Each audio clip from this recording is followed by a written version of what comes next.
Good morning and welcome to Viva Cafe con Leche Thursday morning before the weekend. Woohoo! Good morning. I'm awake today. I don't know why I'm awake today, but I am. So good morning, everyone, and welcome. I am Dr. Lori Monaco coming from Southern Connecticut. We're supposed to get another snowstorm and ice storm. So excited about this because I've just love all this winter cold and snow. And if you not catch my sarcasm, then you need another cup of coffee. So I am the Badass Buddha. I am the CEO of Align Yourself Inc. I am an authenticity teacher, coach, and speaker, chiropractic physician, and I am the fat eviction specialist, providing you with a fabulous health and wellness program called the Evict the Fat program. And again, coming to you from gray Southern Connecticut, dreaming about when I go visit Gladiator Guru in Florida. Oh, that's so sweet. Yes. Don't worry. Today's just as gloomy out. But it's warmer, though. It's warmer and you're not getting snow. Yeah, this is true. I'm still trying to center myself. Hold on. Movement. You know me. I gotta. Okay. Good morning, everybody. Buenos días. This is La Margarita de Margarita. Why? Because everything is in a name. Margarita de Margarita means I belong to me. So I am your spiritual and creative healing life coach. I am your notary, wedding officiant. I am your writer. I am your artist. I am your magically orgasmic, organic being. I am the Gladiator Guru coming to you from Tampa, Florida, which is kind of gloomy because you see I have a light in my face and my blinds open. Well, wrong blinds. And it's still no sun coming through. I'm still like half asleep, so perdóname. Yeah. Gladiator Guru had a rough night last night, so she needs to get some of her coffee pumped into her. So I'll start. I'm drinking New England Coffee Company, and it's blueberry cobbler, and I added some cinnamon today, and it tastes lovely. And I'm in my mug. I don't use this one too often. Sometimes miracles are simply good people with kind hearts. I love it. I love it. I'm not going to say anything about the blueberry coffee. I guess I'm going to have to taste it myself. No, it's okay. I know you're not a flavor coffee person. I'm good with that. And I love blueberries, like blueberry muffins, blueberry pancakes. So, okay, I am drinking Maxwell House. You think I'm lying? The last drop. Yeah, not Folgers, Maxwell House. Yeah. Yeah, it's good to the last drop, right? Maxwell House. Those tunes, they stay in those catchy jingles. Maxwell House is good to the last drop. Yeah, that's it. That's it. But let me tell you something. It's not bad. No, that's good. I got the medium dark because they didn't have dark. Or did I get the dark? I don't know. All I know is I went to Walgreens and they stopped selling Spanish coffee in a predominantly Black and Latino neighborhood. So I was like, are you fucking kidding me? They're like, no, mama, nobody was buying them. I said, but they come by those 2 rows of Dunkin' Donuts and Starbucks. Anyway, all the way at the bottom, there was a sale at Maxwell House. I said, I'm not going anywhere else. Let me try it. And actually, it's pretty good. Oh, well, that's good. See, then the universe made you want to try a different blend. Yeah. So that was beautiful. I gotta see something. We're gonna do shout outs. Good morning, Tiffany on first and foremost. Tiffany Bryan in the house. Ana Laura Ayala Mendez. Ana Laura. And Janet, our sister, is on this morning. Good morning, Janet. Good morning. Buenos días. Falcon. Love that name. Good morning, Event. Good morning. Event. Oh my God. Yes. Wait. One more sip. Yvette, good morning. Good morning, buenos días. Ana Laura, she says she's sleeping. She keeps hitting snooze. Well, you know what? Thank you, Ana. Thank you for coming in. My beautiful sister no longer has her 5 puppies to be running around afterwards. So that's probably why she's here. Good morning. I need dark with Red Bull today. I know. I need toothpicks to hold my eyes open. You going to be able to take a nap later? I know. Probably not. No? You don't think so? No, maybe no. What do I have today? Really, not much. Maybe, I don't know. Okay. Um, I'm trying to share our thing, and I always have so much trouble. I don't know what the hell the problem is. But I don't know. What do we need to talk about here? Because we're wasting time. We're just sitting here both looking down doing our... Yeah, let's do so. You have the Black history and the mantra. You want to go or you want me to go? Well, we got to set the intention first. We have Jay Davidson on. Good morning, Jay Davidson. We're glad you are here.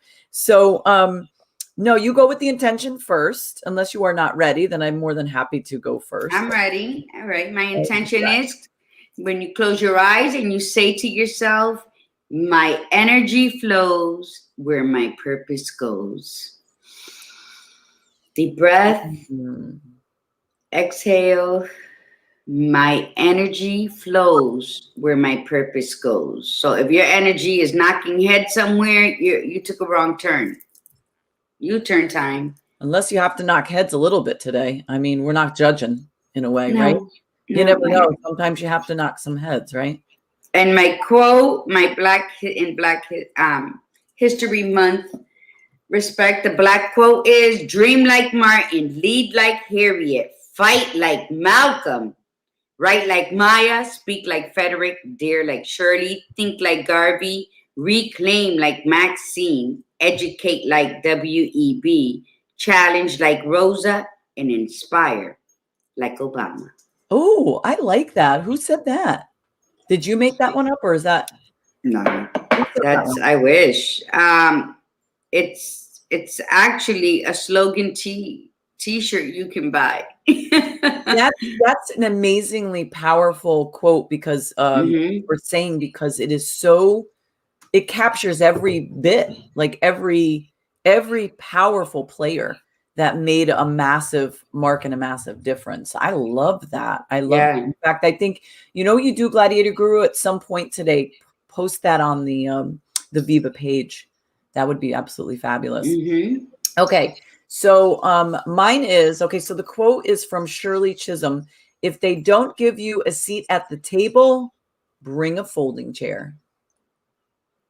That's what you do. Okay. And that's why, and this is a powerful quote because we are going to be talking about personal power and the power in a name and whether you have a powerful name or not. And the mantra is this: I am bold. I am incredible. I am amazing. I am ... I want you to put in what you feel needs to be said for today. I am brave. I am willing. I am fearless. I'm not a big fan of fearless, but you could say that today. That's up to you. But I am brave. I am strong. So just start with I am, even if it doesn't feel right. Even if you're saying, well, I don't really feel that way. We don't care. Just say it and let it resonate with you and let you feel it. You think any of those individuals that Gladiator Guru mentioned, you know, necessarily every single day walked out and said, I am, especially in the beginning? They just became that because they made a decision that shifted their world and their life. Rosa says she was just tired. She wanted to sit down. Exactly. And she created a movement. Yes. Look at Anna says, I'm getting my cape ready to rock the day. Yes. That's awesome. Anna, that's awesome, because in the book I'm writing that I lost the majority of my stuff when my computer crashed last week. Did you lose it? Yeah. Oh my God. I talk about the superhero capes, but I tell people, remember today, put on your super fucking hero cape because you matter. And that's what, thank you for reminding me of that. I need to do that so I could wake up. rock that day. But yeah, this is awesome. And I think you're absolutely right. They she challenged. She was tired. She was, that's it, no mas. And she was like, no, I'm not getting up. I'm tired. And so yeah, be that today. Even if it's just for the small things. Like I gotta do it. I gotta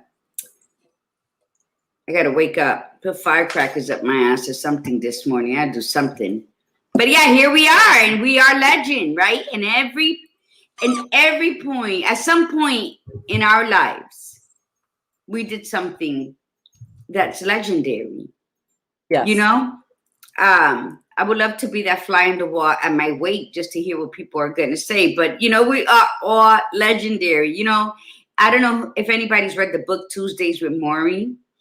I never did, but I've always wanted to. That's such a great book. I've heard it all the time. Every time I taught ALS in my pathology classes, somebody would always say, "Did you read the book?" I'd be like, "No." 10 years people have been telling me to read that book. Yeah, well, I read it when it first came out, because shortly after they did a short film on it, and way before Eric was diagnosed with ALS. And then I read it on November 27, 2011, our 1-year wedding anniversary, as he was already diagnosed with it. And I cried all over again. And then I've read it several times afterwards. My granddaughter and I had like a book club with it because she was very inquisitive, because a lot happened in that story. Not only him flying in all the way from California to wherever Maury was every Tuesday, which all day was traveling.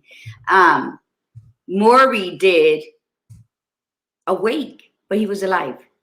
But he had a wake. He had like a living funeral. And I thought that was so amazing. That is and people were like, oh, how could you do that?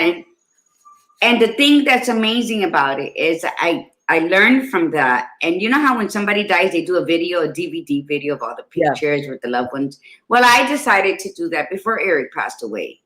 And it was like the most touching thing people would come here and watch it with Eric, and they would both be crying. And you know why? Because we didn't do it for anything other than to remind people to appreciate life and the people in it.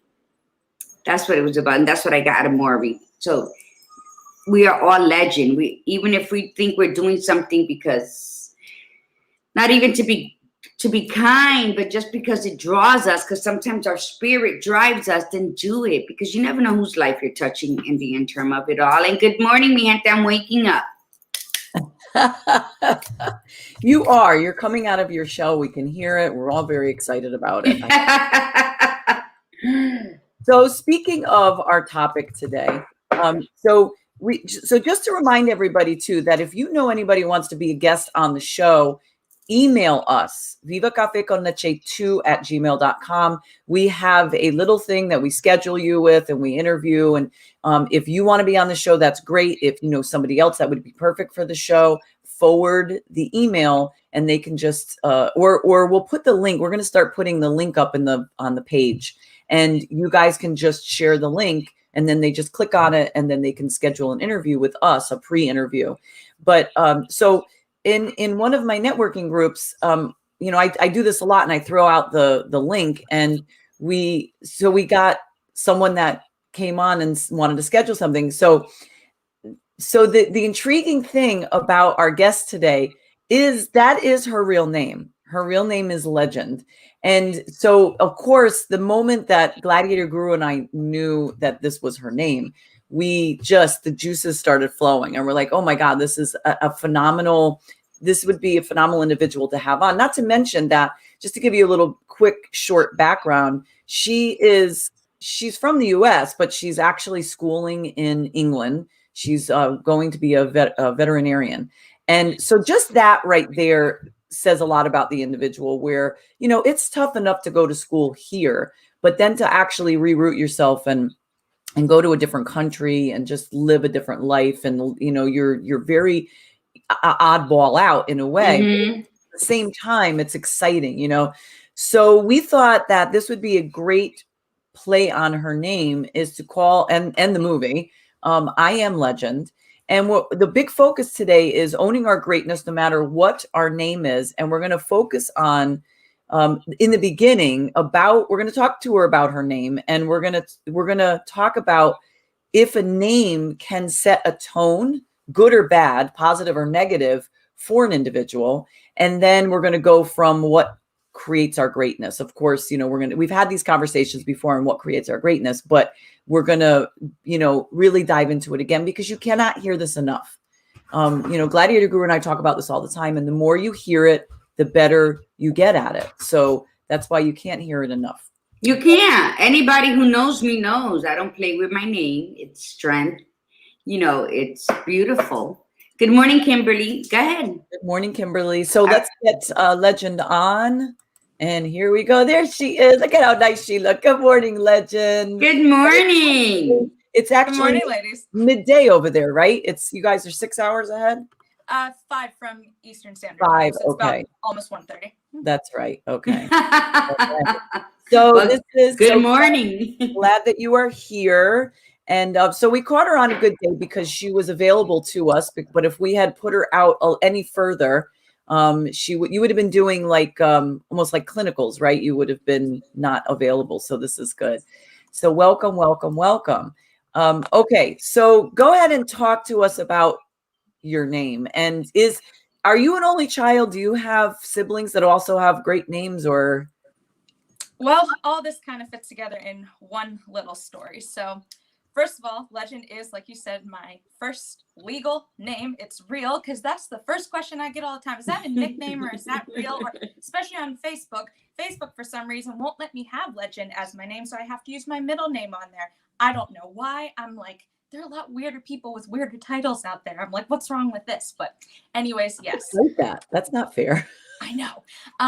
Where the name came from. So I was not raised by my biological parents. However, the one small story I do have is that they were living together when they were really young.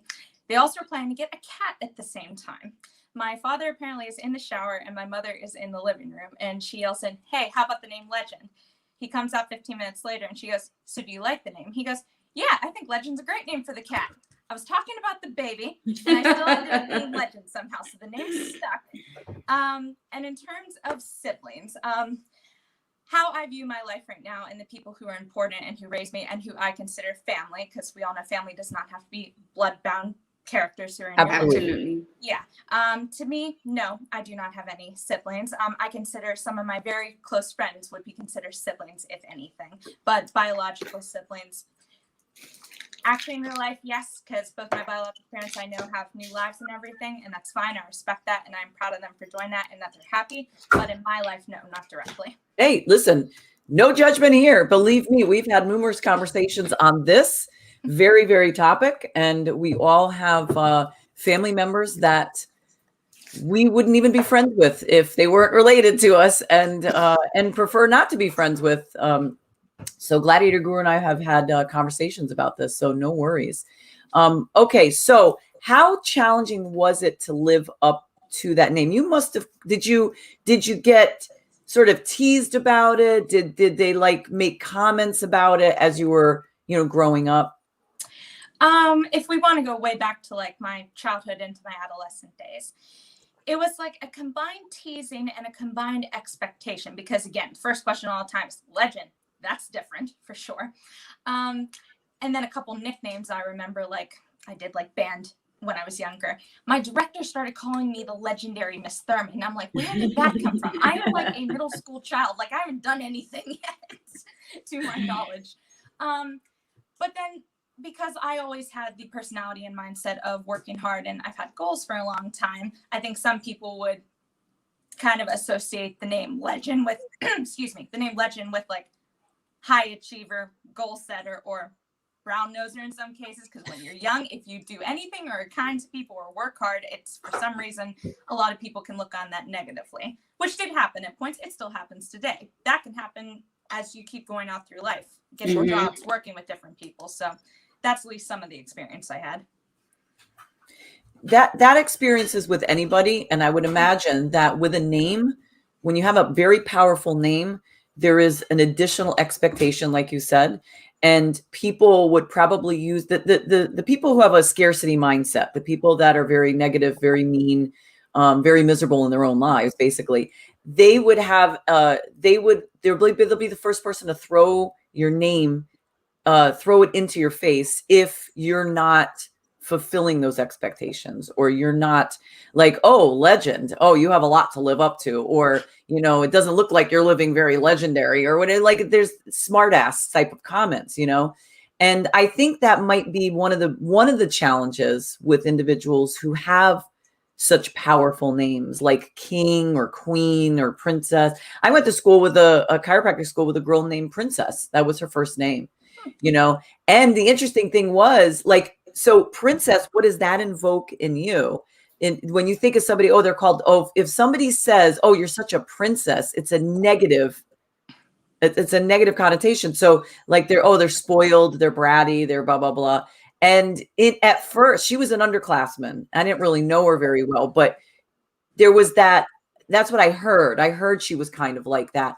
But interestingly, I followed her, not exactly, but over the years, I've seen like information come out from our newsletters and stuff.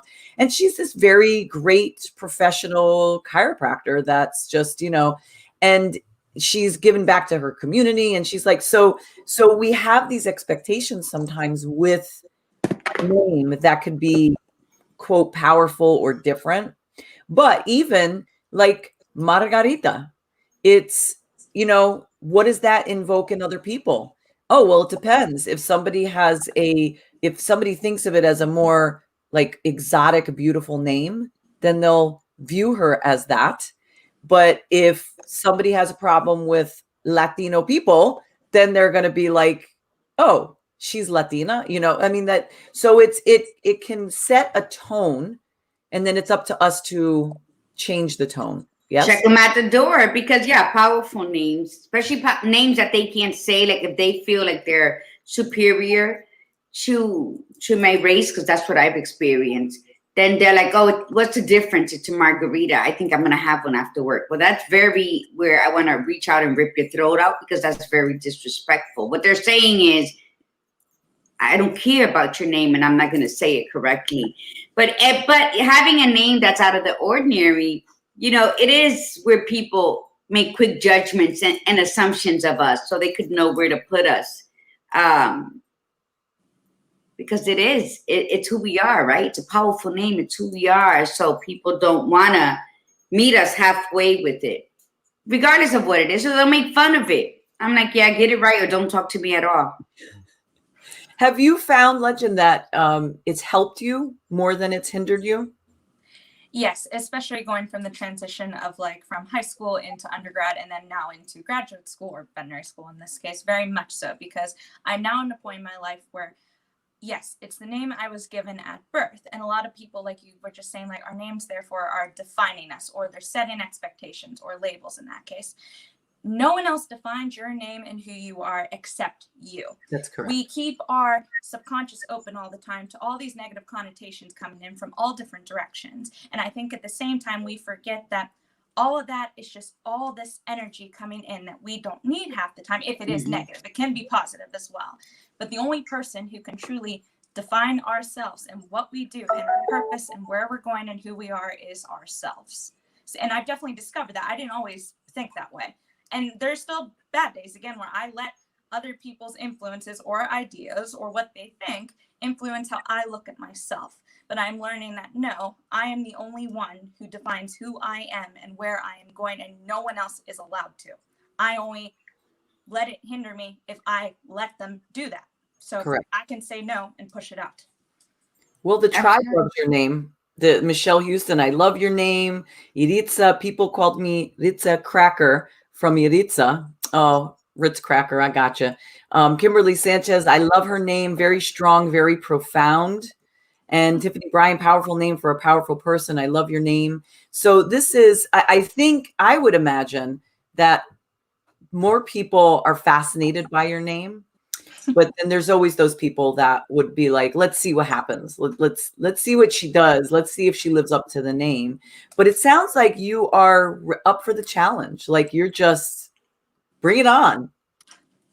Like I said, I am that way more so now. I was not always that way. I was almost I've always in the past been like intimidated what other people thought, what they expected of me, or based on different past events that I was already labeled or defined along with my name in this case. Like you just said, let's see what happens. I have had those people in my life who were like, just because she's named Legend, but she came from all this and has had all these things happen, that doesn't mean she's going to go anywhere or accomplish anything. And no, I tend to prove them wrong in that case. And they're bye-bye. And then you're like, bye-bye. You're not my friends. Bye-bye. Oh my God. When did that shift happen for you? Like when did it really sink in for you that you felt that way? Like you finally decided to step into your greatness and own it? To be 100% honest with you, only about a year to year and a half ago. And that was, I'm in my 3rd year of vet school now. So no, it wasn't whenever I graduated undergrad and then decided to pack my bags and not even go to a different state, but a whole different country. It was recently because I underwent one of the biggest challenges I had ever faced about 2 years ago. And I'm not going to say that was a wake-up call, but I was, again, letting all these external features and facets control everything, how I felt. And not that I didn't have like the set goals of what I was going to accomplish, like when I'm done with vet school, but even in my life. But no, I'm now at the point where, okay, that was all that. Yes, it happened. And it was a failure, if you call it. But we're all going to fail. We might as well fail forward. And that's exactly what happened. That big event that occurred, which I don't need to go into, but sure. I failed forward and honestly pushed me in a greater direction than I could ever imagine. That now I'm more settled in myself and in my purpose, because all these goals you can have in life, they're just little minuscule aspects of this greater vision that you have to accomplish. Your vision and your purpose. They go entities into eternity that we don't even know. Absolutely. Yes, absolutely. And you know, it's you're right. You fail forward. There's no failure if you learn from it. The only people that truly fail are the ones that wallow in the failure and then just talk about how bad it was and how much better it was in the past. And there was a reason that had to happen to create this shift. We've all been through it. You know, we've all been through it at different points in our life. You know, Gladiator Guru and I are a lot older than you. And so we've had a lot. A little bit. I'm 5 years older. I'm like a couple skips. All right, and a hops. We've had a lifetime of experience more. How's that? Is that better? But ours are like, so Gladiator Guru's experiences started at a much younger age. Like she had traumas happen at an early age when she was a child. My traumas came later as an adult. But no matter what, it still has a profound effect on us. And what we choose to do with that information is the most important piece. So when you can walk away from something and say, wow, I'm a better person. I learned from this. That sucked, but I got through it. And then to add to it, I don't give a rat's ass what you say about, oh, my name is this and my name is that. I'm owning my name and you can think whatever the hell you want. And I am Legend. Like I'm owning it. I am Legend. And even if I fail, I'm still legendary because that is part of the process, right? Mm-hmm. I like that. Very much so. One thing that comes to mind just from this whole discussion is I have a lot of mentors I look up to in life, both on a personal standard and a professional standard. And there's this one quote, and it comes from Bob Proctor's teachings, if anyone's familiar with him. Mm-hmm. I am not who I think I am. I am not who you think I am. I am who I think you think I am. That's absolutely. I've heard that quote before. And I posted it. Yes. Yeah. Is very powerful because that truly explains that what I was talking about earlier, our minds are constantly wide open, that we're constantly looking for all these little outlets that are going and coming off of other people when really we're trying to just look at ourselves, and we can only control that. Right. Absolutely. So that actually plays into the conversation today. You know, it's owning our greatness requires a fully committed belief in ourselves. So what do you believe yourself to be? Are you ready to step into your greatness? What excuses do we make? What do we want to live up to? Are we living up to, based on that quote that you just said, are we living up to other people's idea of us? And if we are, and we've noticed it, we need to not be upset with ourselves and say, God, I'm such a loser. I can't believe I've listened to all this crap people have said all these years. Just let it go. And now what are you going to do today? And I always like to think of it this way, that are we going to make them right? You know, like if people say you're this or you're that, or you're not good enough, or you're that, the question is, are we going to make them right, or are we going to make them wrong?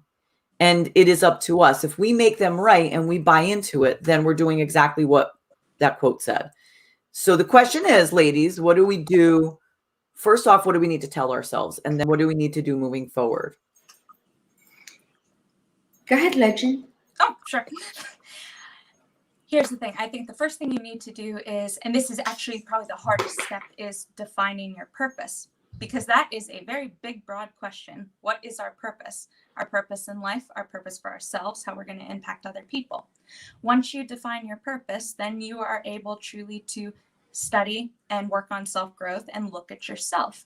Then I think the second step, which is just as hard as defining your purpose, and purpose does not have to be a career or a specific goal. A purpose can be defining who you are, or what you want to achieve, or where you belong, or even the legacy you want to leave in this life. It can be anything you want it to be. Diana Negron says your why.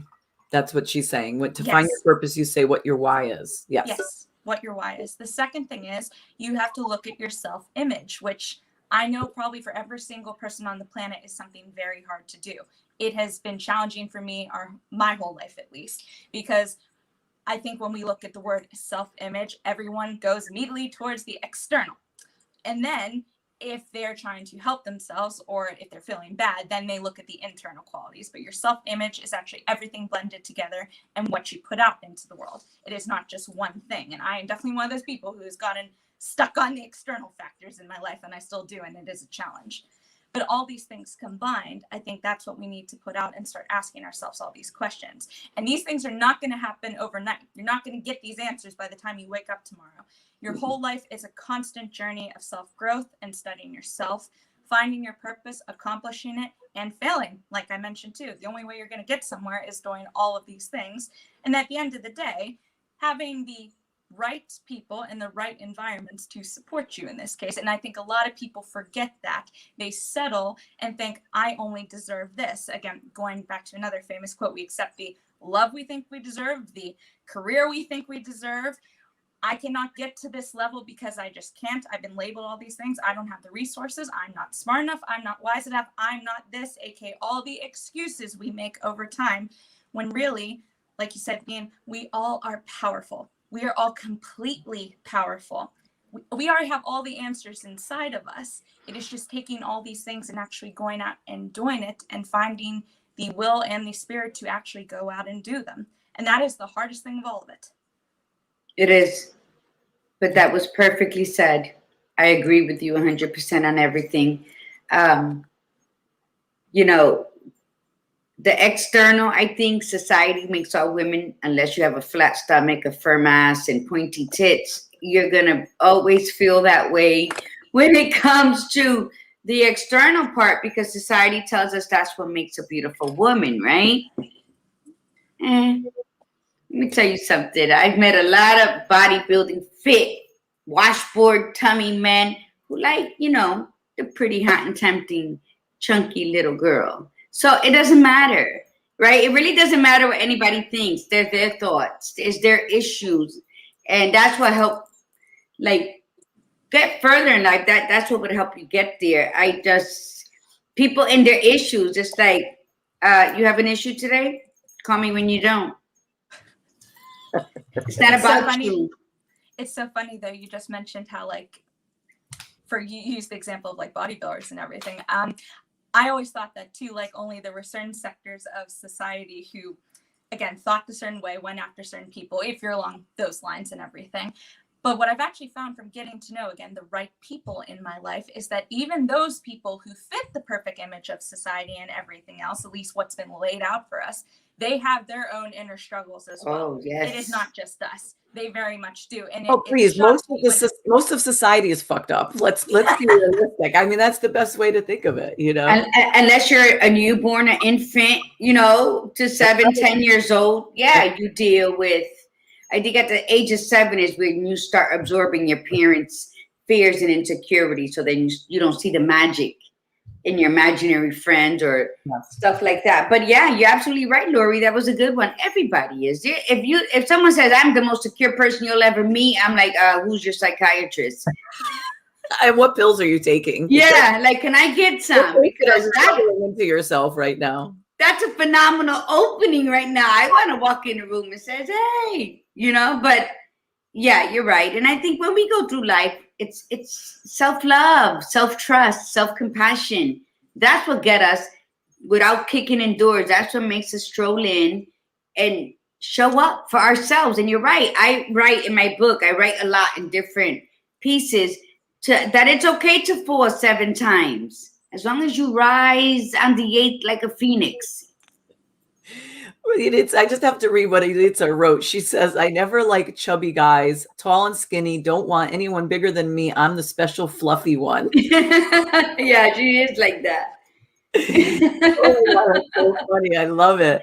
I love it. But this is it. It has to do with, if we don't get it when we're younger, as far as if our parents are or whoever's raising us are unable to if our parents are unable to provide the strength that we need to be great, like to put that into our heads, it is up to us to have to go back and redo it. We have to, and it's a little challenging because you have to undo what was done. Sometimes it's purposeful. Sometimes parents are real pieces of work and they don't really give a crap about anybody but themselves. And they do all kinds of horrible stuff. So then some of it is just that it's their own stuff. And if they're not a whole person, especially raising children, they're not going to be able to provide wholeness to the children. So it's this pattern that just keeps going forward. And then we have to make a decision to say, okay, you know what? Then I need to create my greatness. I'm not going to wait for somebody else to say, oh, you know what? You're so great. Because it's nice to hear somebody else say that, but it doesn't mean anything because we can have people that say that to us. Oh my God, Legend, you're awesome. You're so fantastic. My God, you're so good in school and you totally live up to that name. And you could sit there and go, oh, thank you. Thank you. But it matters what you think of yourself. Or you could have somebody go, oh, you're not living up to that name. And you say, oh my God, but I am though. Thank you for your opinion. But you don't know me enough to say that. And I don't really care anyway. I mean, I really don't care because a lot of times I think it came up in the comments that people will say bad things, mean things. Usually it's their own crap. People put others down because they themselves are not high enough and they need to knock people down to make themselves feel better. But once you step into your greatness, it doesn't matter what anybody says. Somebody says something about your name, you'd be like, yep. If they say something negative, say, all right, then. If they say something positive, yep, absolutely. But it just it flows off you because you are more powerful than that. I don't know what happened to Gladiator Guru. She has left the building. She has disappeared. So I don't know if she realizes that she's off camera. I'm not 100% sure. Maybe she's having issue. Maybe something happened at home. But okay, so just would you give some insight onto that? Sure. First of all, I highly agree with you that hurt people. Yes. Very much so. And I've learned that over the years. I love that. Yes. Especially when we're young. And again, we let all these things in. And again, because we're still developing, we're still learning. I think once you realize that you're set free from kind of the binds of it's not me all the time, because I still do this. Here's the thing. I finally have an understanding of all these concepts, but that doesn't mean I still fall off these tracks, because I do very frequently. But I always thought it's the way I just worded something or said something, or it's how I was acting or emotionally putting myself out there, or I didn't do this to the fullest potential I could have. Therefore, it's my fault. And we have a tendency to turn any situation you want, take anything you want, background towards ourselves, when at the end of the day, unless you're a narcissist, then it's everybody else's fault. Yes. Yeah, I wasn't me. That was all on them. Yes, but we tend to do that. We automatically pinpoint and blame ourselves for either wrongdoing or not being good enough, or if someone is mean or hurtful, we for some reason think it's our fault all the time. Right. When it's Especially Not me. it's Not me. except Gladiator Guru. Not me. I'll be like, what the hell? What's happening? You know, what the hell's up your ass today? If you don't tell me, I don't know. And I'm gonna, ask anybody who knows me on this thing right here. Nope. I never do that. I don't take on other people's bullshit. But once we are able to define the truths of who we are, and that's even if it is slowly working towards one of the things we talked about earlier, again, your self-image, your purpose, your vision and goals and everything. Once you're able to define the truths of who you are, all your truths become the essence of who you are. And again, you already have your essence, but once you are able to define them, you truly start living it. You start living your best life and who you are all the time. Yes. Legend, how old are you? I don't think we ever asked you how old you are. I am 24 and I'll be 25 in September. So it's so beautiful to have such insight at your age. Yes. You know, for most of our viewers, most of our demographic are, you know, women that are over a certain age, between a certain age. And we do have men on and we do have younger people on, but generally. And, you know, for a vast majority of us, it took many years, and it's still taking years. Some are still not even there yet. They're work in progress.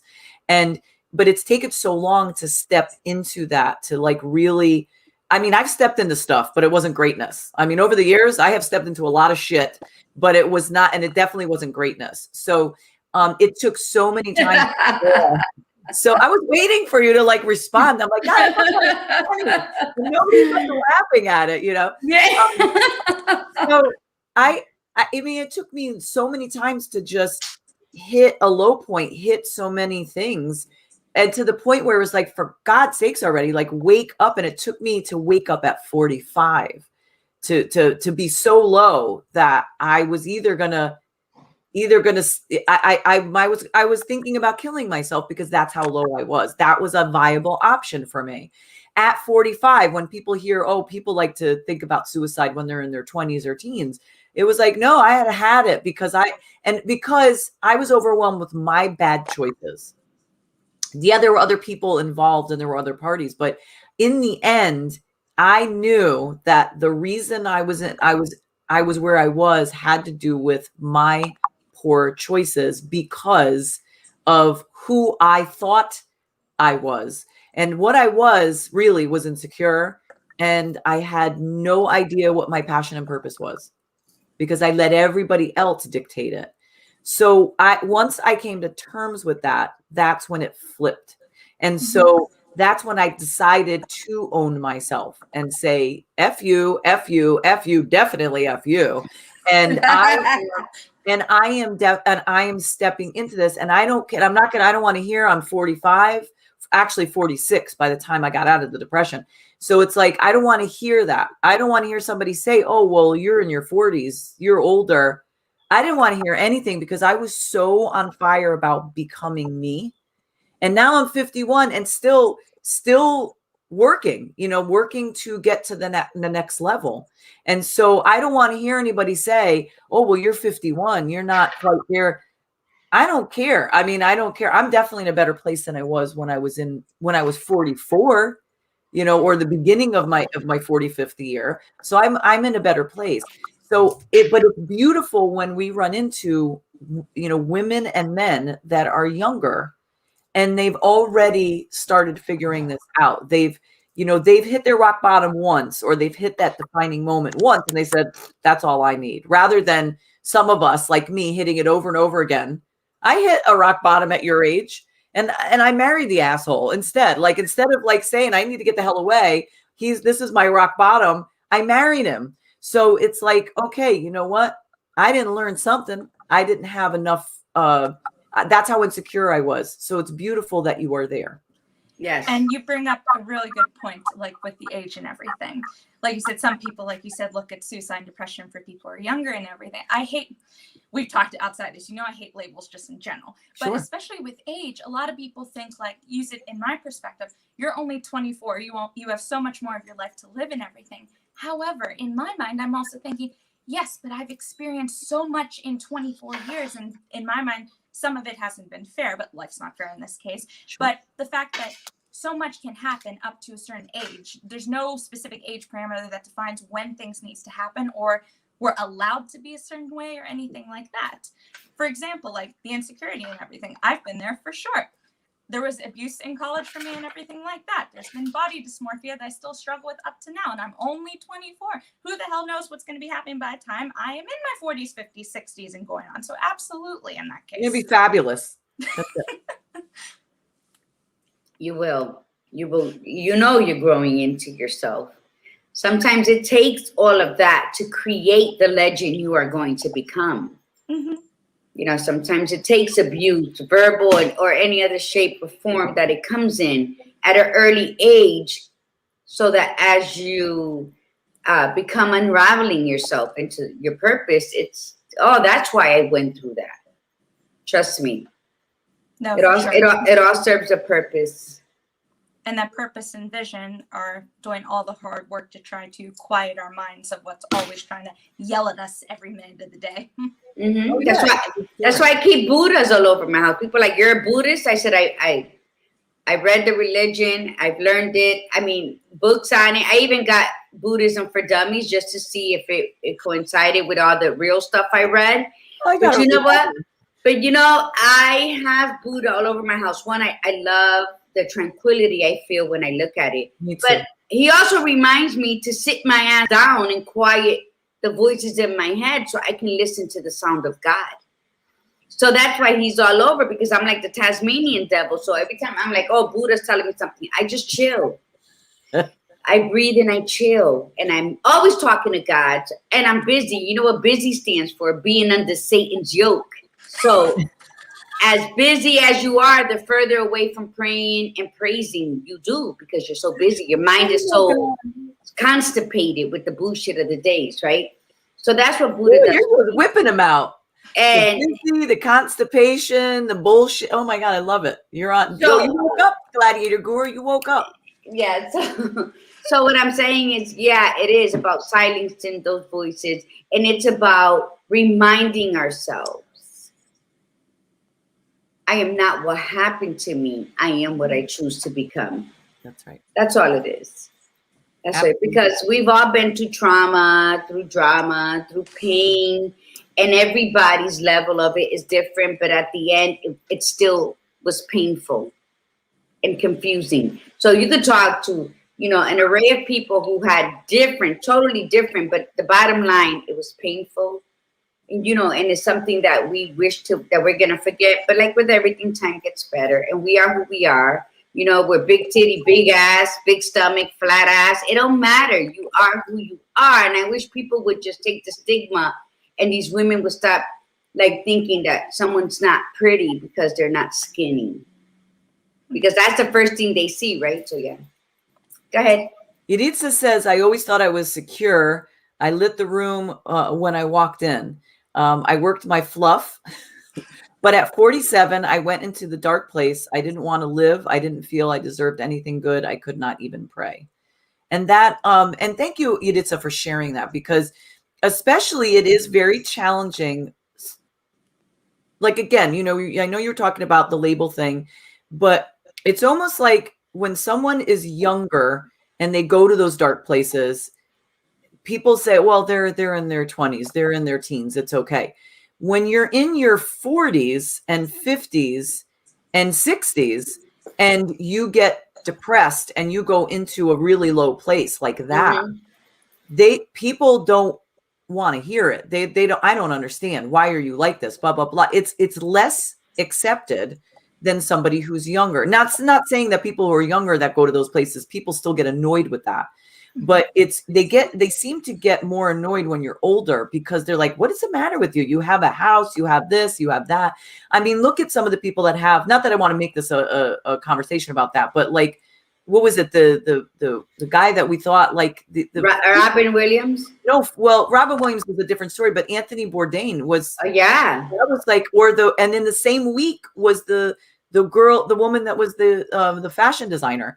And it's like, I mean, everybody in their little realm knew that they were depressed, but they never gave that vibe out there. But how do you do, like at that age, you have to be in a really bad space. And so and again, it's the stories that you're telling yourself, because that's really what it comes down to. It's like, if you are at that low place, there's stories. And maybe what it's saying is that maybe the stories in your head, sometimes we do have to listen to them because they are sending a message. In fact, we don't have to we have to say, we can't just play the story over and over again. We have to say, okay, why do I keep saying this to myself? What needs to change?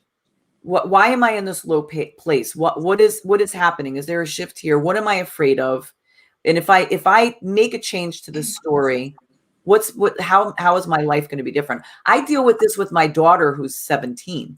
She's actually being coached by Gladiator Guru. She's a senior in high school, and this kid has depression and anxiety, and she plays this story over and over again in her head, and it sometimes even gets on, it's trying to me because she won't let go of it.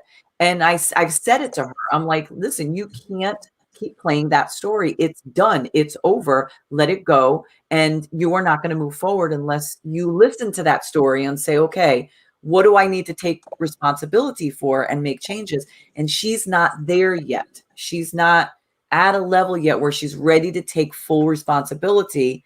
I said, when is the chapter going to change? Like, we're on the longest chapter right now. It's like reading a book and going, it's like, what if you're watching a movie? I said this to her the other day. I said, what if you were watching a movie and all this bad stuff is happening to the main character? And you're like, okay, because you know how movies go. The bad happens, and then it's the hero's journey, and then the good happens, and everything great. What if you're watching 2 hours into the movie, and then the last 20 minutes, you're like, okay, something's about to happen, and the movie ends, and it was just the bad, like nothing good happened. You'd be like, what the hell was that? Like, what did I just waste my money on? I'm like, so if we look at our lives that way, change the story, step into your greatness. It's up to us to change the story. But the thing is with that is that I had to be where I'm at today because everything was like, just change it, just fix it. And you go through life and you meet people. And then when my husband got ALS and I couldn't fix it and I couldn't change the narrative to it, and it was what it was, and I had to sink into sorrow, not depression, it was sorrow. And then you carry the grief in your back pocket throughout your day, and you feel your light dimming. But then you're like, you have to be like Dory, and you have to swim up. Yes, I'm swimming, go to swimming, but it takes a minute. Everybody works at their own process. The magic word in that is you have to work on your progress, right? Even if it's little baby steps. So it's beautiful. Like I'm like the way what you are speaking, and I know we went off the Legend course, but we speak a lot about that inner work because that's so imperative for growth at any age. So Lori, I thank you for sharing. It does take time. Because even Aritza says, you just can't snap out of it. And it's true. We're not trying to say that it's, oh, okay, that's it. It is a lot of work. It's not easy, but it's so worth it. That's the piece. Nothing in life is easy. Nobody, I don't know why people ever thought that, but that's the way it was. But good things do take some work, and it's worth it though. It's the best work you'll ever do, really, on yourself. But you got to be there. Iris, are you talking about me? Because I'm the one who always said, put your big girl panties on.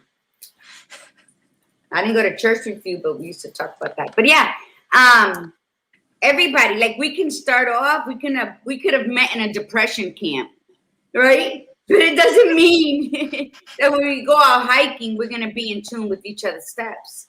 It just means that one's going to be able to climb without suffocating, and one's going to be huffing and puffing on the way up. The bottom line is that you're still striving to get up there at your pace. So yes. And pull some of those asses up with you. If you're ahead, grab on to those people. Come on, man, move that ass. And then when you are slowing down, somebody in front of you is going to grab you or push you from behind. I mean, that's the whole point of the tribe. But that's the whole point of this movement anyway that we're seeing, is that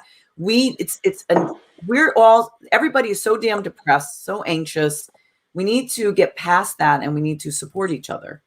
So yes, it's like we don't want to make anybody feel bad. We're all different levels, but if you could throw a lifeline out to somebody, throw it. You can't make them grab onto it, but you could throw it out there, and whoever's going to grab, you pull. And then that's the key. That's the key. It's not about, see, when you're not willing to grab on for them to pull, that's your fault. Because if you see that our people are there saying you can do this, yeah, you won't be able to probably verbalize that you can't do it, or you don't see yourself doing it, but you can do it. The only thing you can't do is breathe after you're dead. That's it. But everything else in the interim you can do. You can do at your pace. And I'm a firm believer in that. There's people who handle situations different than me. I'm more, come on, enough. Let's get up. It's going to hurt. You're going to probably fall a couple times before you get to stand on your own 2 feet. But you got to try, and you got to do it. You got to do it. You got to do it now. And we need people like that. We need all. We need the tough love. We need the gentle love, because we're all we even me, like I'm at different points in my life on a daily basis. There's moments where I need that, and I'll call Gladiator Guru up, and she'll set me straight. She'll say that stuff, and I need to hear it, and it's not going to make me upset. Oh my God, she said something and my feelings are hurt. Sometimes she'll say, oh my God, did I like, she'll say it because we're such good friends now. She'll sometimes be concerned. Like, I hope sometimes I hope you're not upset, because you know how to say it. Not at all. Not at all. And if I was, I would tell her. That's the beauty of it. Because if she did come on strong and I said it, then both of us can analyze it. Were you being too sensitive today? Or maybe I did come on too strong. You know, maybe that's not what you needed to hear. Let me tell you something. I'm going to give a little secret out about Gladiator Guru. She's so tough. Be very careful. But she is also one of the most caring individuals I've ever met. And she can be just as nurturing as she is tough. She is a loving, heartful person because she walks the walk and talks the talk. And when she's learned to be this way at this moment in time, and this way at this moment in time for you. And that's what I love about her. That's why she and I are such great friends. Because I'm the one that when you want to hear the truth, you're going to come and ask me, do I look fat in this? Absolutely. Why did you buy it in that size?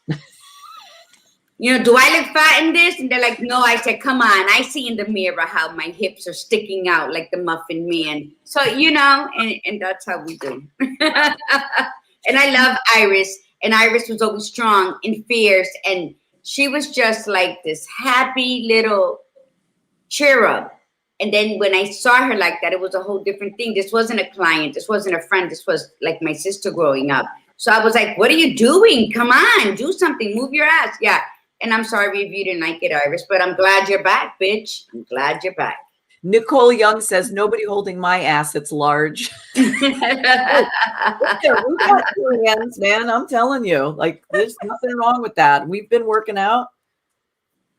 What you guys just said, literally surrounding yourself with those people who can at one end give you the words of affirmation you need, but then the other end, also the tough love. And I finally have those people too. Like you just said, I know exactly who I would call for certain questions about things for sure. That's right. And if you ladies don't mind, I had one quote I wanted to share with everyone that I think fits around everything that we've been talking about. Also, like she just said, for everyone who's listening, I'm a Catholic Christian, so a couple of words in here replace with your respective deity or element of nature, that whatever you would like. Also, if you don't know this quote, it's by Marian Wilkinson. Or if you don't know quote people or have a list like I do, it's from the movie Aquila and the Bee, if that puts anything into perspective. Our deepest fear is not that we are inadequate. Our deepest fear is that we are powerful beyond measure. It is our light, not our darkness, that most frightens us. We ask ourselves, who am I to be brilliant, gorgeous, talented, fabulous? Actually, who are you not to be? You are a child of God. Your playing small does not serve the world. There's nothing enlightened about shrinking to that other people won't feel insecure around you. We are all meant to shine as children do. We were born to make manifest the glory of God that is within us. It is not just in some of us, it is in everyone. And as we let our own light shine, we unconsciously give other people permission to do the same. As we are liberated from our own fear, our presence automatically Love that. Thank you for reminding me of that. I love that movie too, by the way. It is good. The meaning, we all are authentic. We all have to be transparent and accept all these things in our lives and constantly work. But that doesn't mean we all aren't powerful. We all are very powerful, and it's all inside of us. We just have to let it out. Amen. Just lift the blinds. Michelle Houston says, an Oklahoma cowboy once said to me, judge a girl's heart by the size of her behind, and you can't go wrong. And one thing I do want to mention too, because this has anything to do with our topic, but Michelle is a very big animal person. And she had a question earlier for you. Are you going to practice large or small veterinary medicine? Oh boy, this could be a whole conversation. To keep it short, a lot of people think vets are only in small animal practices on farms or in zoos. We're actually everywhere. And I actually do not want to be your typical vet. I want to go into legislative and government work when I'm done and advocate and work on the political and governmental level. So the answer is no. You really are legend. Yes, that is awesome. We need that. We need that. Are you going to come back to the U.S. to practice, or are you going to stay overseas? That's the other big question I get. I'm going to leave the options open for now because, again, both areas are good in terms of job market. My direct family's in Pennsylvania and Washington, D.C. Washington, D.C. is also where I went for undergrad in that whole city. I am just in love with the people there, everything it has to offer. And again, good governmental jobs too. Yes. There's a high chance I see myself back there in that DMV area. I love it too much, and you need to go where your heart belongs. Absolutely. Yes, absolutely. Yep. That's part of your legend. So moves your spirit and gets your soul dancing, and then you produce the best of you. So absolutely. That's right. That's right. So you are really a legend, and we all are. So every single one of us here, we are legend. You just have to own it. Yes. Own your name. Own it. Own the label, even though we don't like labels, the title. How's that? Not the label, the title that you want to give yourself. So this is fabulous. So Legend, thank you so much for coming on today. It's been a pleasure having you because you're so joyful and excited, and you're on your journey, and you're in the beginning of your journey, but at the same time, you have a lot of chapters behind you, which is really incredible. And that's something that you just need to keep sharing with other people, everyone that you meet, because of that exact quote. When you act a certain way, you give permission for people to act a certain way. And we teach that all the time to our coaching coaching clients. So thank you so much for that. And Guru, you have anything else to say? I'm going to put our ticker up for this Tuesday show. Next week, we're talking about sexual fantasies, not a little bit about the actual fantasy, but we're going to actually go into the psychology of it. And we're going to talk about the health aspect of it. And we will have on our Thursday show a psychologist who's going to be talking about that. She's a sexual therapist. So we're going to get into real big detail on that. Gladiator Guru? That's awesome. Iritza wrote a quote. She said, I ain't as good as I was before, but I'm better than I used to be. Tim McGraw. I love that too. That's awesome. No, the health benefits of sexual fantasies or of sex, because 20 minutes of sex is like an hour of hot yoga for me. Limber and whatever you want to talk about, Guru. Oh, we're gonna talk. But yeah. This was wonderful. Thank you for your time being up at this hour to entertain us all. I honor you. Namaste. I honor you for doing that and speaking so well that you got so much conversation going. So I hope you'll return. Yeah, we would love to have you on again, Legend. So thank you so much for coming on. And everybody, thank you so much for coming on. And as usual, the comments and like us, share us, subscribe, click on notifications so you know when we come on, and definitely share, because we really want to get the message out there.